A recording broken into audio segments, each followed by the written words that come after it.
लु साथीहरू म चाहिँ माछा पुऱ्याइरहेको छु आज माछा यस्तो छ माछा यस्तो छ पाकेर यस्तो यस्तो रातो रातो हुँदो छ त्यो माछा पनि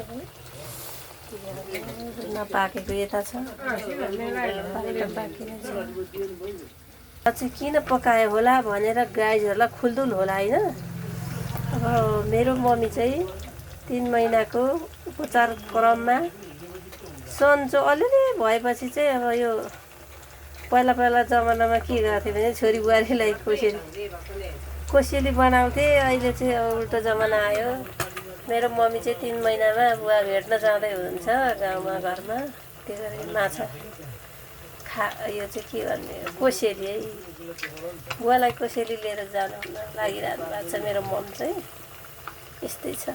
माछा चाहिँ धेरै फुराएको थियो हाम्रो मम्मी चाहिँ एउटा माछा तिर्छ के गरेको माछा तिर्छ र भोलि बुढो भेट्न जानलाई यो माछा बनाइदियो। पहिला छोरी बुहारीलाई कसरी हालिदिन्थ्यो यसरी।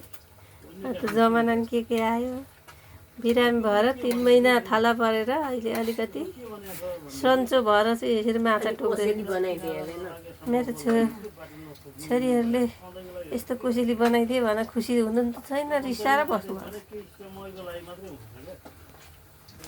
साथीहरू यो मेरो चाहिँ बुवाको फेभरेट हो यो माछा चाहिँ, त्यही भएर बनाइदिएको।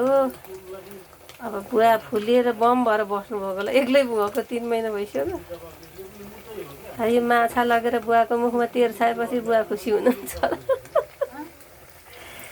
ल साथीहरू यस्तै छ आजको भिडियो चाहिँ।